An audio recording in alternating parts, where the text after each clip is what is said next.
സുഹൃത്തുക്കളെ എല്ലാവർക്കും നമ്മുടെ പുതിയ സ്വാഗതം. ഇന്ന് ഞാൻ കണ്ടൊരു വാർത്തയാണ്. അതിനെപ്പറ്റി പറയുന്നതിന് മുൻപ്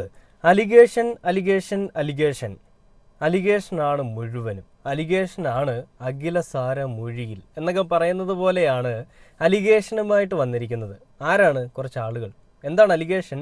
മമ്മൂക്കയുടെ മകനായിട്ടുള്ള ദുൽഖർ സൽമാൻ, അയാൾ ബ്രാൻഡ് അംബാസഡർ ആയിട്ടുള്ള റോസ് ബ്രാൻഡ് ബിരിയാണി റൈസ്, ആ ഒരു ബിരിയാണി റൈസ് അല്ലെങ്കിൽ ആ ഒരു ബിരിയാണി കഴിച്ചതിൻ്റെ ഫലമായിട്ട് വിവാഹ ചടങ്ങിൽ പങ്കെടുത്ത എല്ലാ ആളുകളും ആശുപത്രിയിൽ അഡ്മിറ്റായി.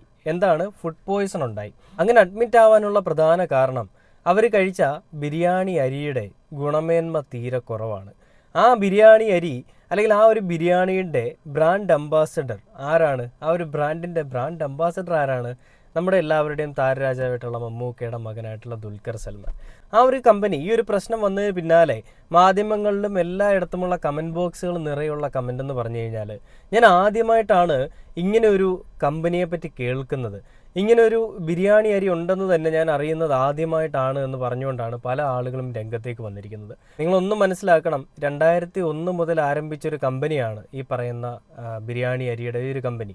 അപ്പോൾ ആ ഒരു കമ്പനിയിൽ 2024 ദുൽഖർ സൽമാൻ ബ്രാൻഡ് അംബാസഡറായിട്ട് ഒരു പ്രവേശനം നടത്തുന്നത്, അല്ലെങ്കിൽ അങ്ങനെ ഒരു ബ്രാൻഡ് അംബാസഡറായിട്ട് ദുൽഖർ സൽമാനെ തിരഞ്ഞെടുക്കുന്നത്.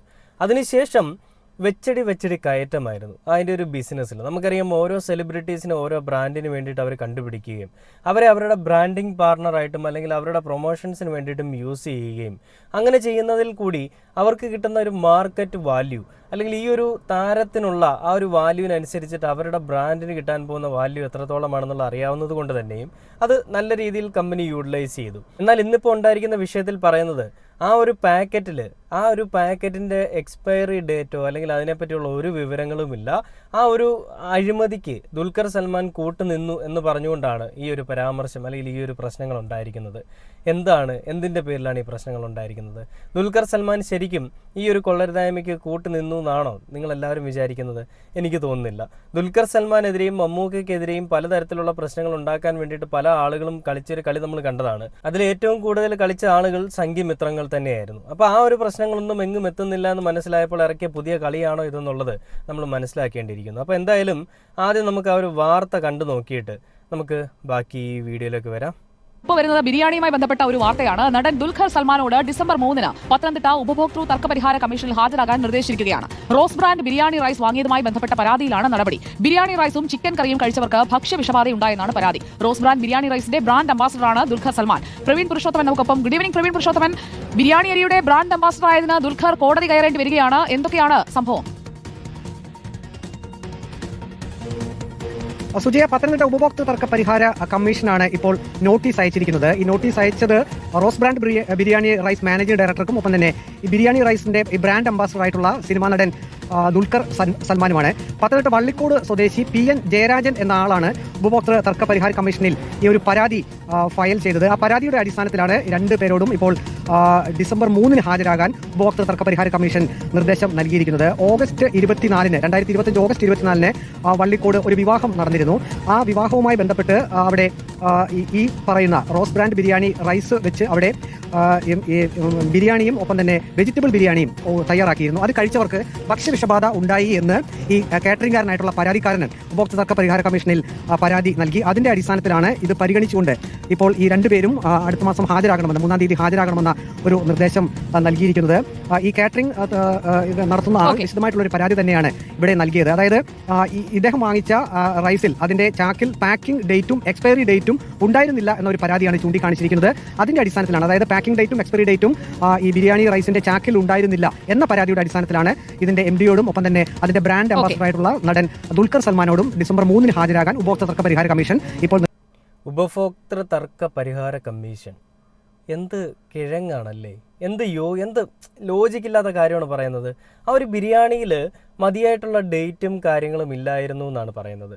അപ്പോൾ അവിടെ ബിരിയാണി പാചകം ചെയ്യാനായിട്ട് വന്നിട്ടുള്ള അണ്ണന്മാർ ഒരു പാചകക്കാരനാണ് അല്ലേ, ഒരു വലിയ പരിചയമുള്ള നേരത്തെ മുതലേ ഈ ഒരു ഫീൽഡിലുള്ള ഒരാളാണ് വന്നിരിക്കുന്നത്. അങ്ങനെ ഒരു വ്യക്തി വരുമ്പോൾ നമ്മളാണെങ്കിൽ സ്വാഭാവികമായിട്ടും നമ്മുടെ അടുക്കളയിലേക്ക് ഒരു സാധനം നമ്മളൊരു കറി വെക്കാൻ പോകുമ്പോൾ നമ്മൾ വാങ്ങുന്ന ഒരു സാധനത്തിൻ്റെ ഡേറ്റും അതിൻ്റെ എല്ലാ കാര്യങ്ങളും നമ്മൾ നോക്കും. ഇനി അതല്ലെങ്കിൽ അടുക്കളയിൽ ഇരിക്കുകയാണെങ്കിലും നമ്മൾ അതിൻ്റെ ഡേറ്റ് ഒക്കെ നോക്കിയിട്ടായിരിക്കും ചിലപ്പോൾ കുക്ക് ചെയ്യുന്നത്. കാരണം നമ്മൾ തന്നെ വാങ്ങിയതാണെങ്കിലും ഡേറ്റ് കഴിഞ്ഞിട്ടുണ്ടെങ്കിൽ പല ആരോഗ്യ പ്രശ്നങ്ങളും ഉണ്ടാകുമെന്ന് നമുക്കറിയാം.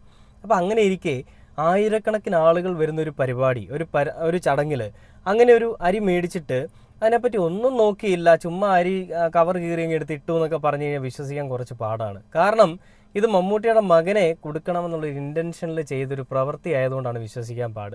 മറ്റുള്ളവരാരെങ്കിലും ആണെങ്കിൽ വലിയ പ്രശ്നമൊന്നും ഇല്ലായിരുന്നു ഇവർക്ക്. ഇത് മുസൽമാൻ്റെ മകനായതുകൊണ്ടും മമ്മൂട്ടിയുടെ മകൻ ആ ഒരു ദുൽഖർ സൽമാൻ ആയതുകൊണ്ടുമൊക്കെയാണ് ഇവരുടെയൊക്കെ ഈ വലിയ പ്രശ്നം. നേരത്തെ കോടതിയിൽ കിടന്നിരുന്ന കേസ്, അതായത് 2001 കമ്പനി 2024 ഈ കേസിനാസ്പദമായ സംഭവങ്ങൾ ഉണ്ടാകുന്നു. അന്ന് തന്നെ കേസ് കൊടുക്കുന്നു. കേസ് പിന്നീട് ഡിസംബർ 3 ഹാജരായ മതി എന്ന് പറഞ്ഞു വെക്കുന്നു. അതിലേക്ക് ദുൽഖർ സൽമാനെ കൂടി വലിച്ചിഴക്കുക എന്നുള്ളൊരു ഇൻറ്റൻഷൻ അത് എവിടെ നിന്ന് വന്നു എന്നുള്ളതാണ് ഞാൻ ചോദിക്കുന്നത്. അതായത് ഒരു ബ്രാൻഡ് അംബാസഡർ ആയി എന്നുള്ളതിൻ്റെ പേരിൽ ദുൽഖർ സൽമാൻ ഇതിലെന്താണ് ബന്ധം? 3-ാം പ്രതി എന്നുള്ള രീതിയിലാണ് ദുൽഖർ സൽമാൻ്റെ പേര് ചേർത്തിരിക്കുന്നത്. എങ്ങനെയാണ് ദുൽഖർ സൽമാൻ ഇതുമായിട്ട് ബന്ധം വരുന്നത്? അയാളൊരു കമ്പനിയുടെ ഒരു ബ്രാൻഡ് അംബാസഡറാണ്. അല്ലാതെ അയാൾക്കൊരു അധികാരമോ അല്ലെങ്കിൽ അയാൾക്കൊരു ബ്രാൻഡ് അംബാസഡർ ആണെന്ന് പറഞ്ഞു കഴിഞ്ഞാൽ അവർക്ക് കയറിയിട്ട് ഈ പറയുന്ന കമ്പനിയുടെ ഈ പോളിസീസ് നോക്കാൻ പറ്റുമോ? ഈ കമ്പനി ചെയ്യുന്ന എന്തൊക്കെയാണെന്നുള്ള അവർക്ക് അറിയാൻ പറ്റും? ഒരിക്കലും ഇല്ല. ആ കമ്പനിയുടെ പാക്കേജിങ് അല്ലെങ്കിൽ ആ കമ്പനിയിലെ റൈസിൻ്റെ ഗുണമേന്മ ഇതൊന്നും അവർക്ക് നോക്കാൻ പറ്റില്ല. ഓരോ ബ്രാൻഡിനും ഓരോ അംബാസഡർമാരുണ്ട്. ഇപ്പോൾ നമ്മൾ പല ബ്രാൻഡ് ഉപയോഗിച്ചിട്ട് നമുക്ക് പല ആളുകൾക്ക് സ്കിൻ ഇഷ്യൂസ് വരാറുണ്ട്. എന്നാൽ ഇതെല്ലാം ആ ബ്രാൻഡ് അംബാസഡർ ആയിട്ടിരിക്കുന്ന ആളിൻ്റെ ആ ഒരു വാക്ക് കേട്ടാണ് നമ്മൾ ഉപയോഗിക്കുന്നതെങ്കിലും ആ ഒരു പ്രശ്നം വന്നു കഴിഞ്ഞാൽ നമ്മൾ ആരെങ്കിലും അവർക്കെതിരെ കേസ് കൊടുക്കാറുണ്ടോ? ഒന്നും ഉണ്ടാവാറില്ല. കാരണം ആ ഒരു കമ്പനിയുടെ ഭാഗത്തു നിന്ന് വന്നിരിക്കുന്ന ഒരു ഫോൾട്ടാണ്. അങ്ങനെ ഒരു ഫോൾട്ട് വന്നിരിക്കുക തന്നെ ഇതിൽ ദുൽഖർ സൽമാൻ്റെ തന്നെ പേരെടുത്ത് പറയണം, അല്ലെങ്കിൽ ദുൽഖർ സൽമാൻ തന്നെയാണ് തെറ്റുകാരനെന്ന് പറയുന്ന രീതിയോട് എനിക്ക് അത്ര താല്പര്യമൊന്നുമില്ല. കാരണം ദുൽഖർ സൽമാനെതിരെ കളി തുടങ്ങിയിട്ട് അത് കുറച്ച് നാളായി. ഇന്നും ഇന്നലെയും തുടങ്ങിയൊരു പരിപാടിയൊന്നുമല്ല.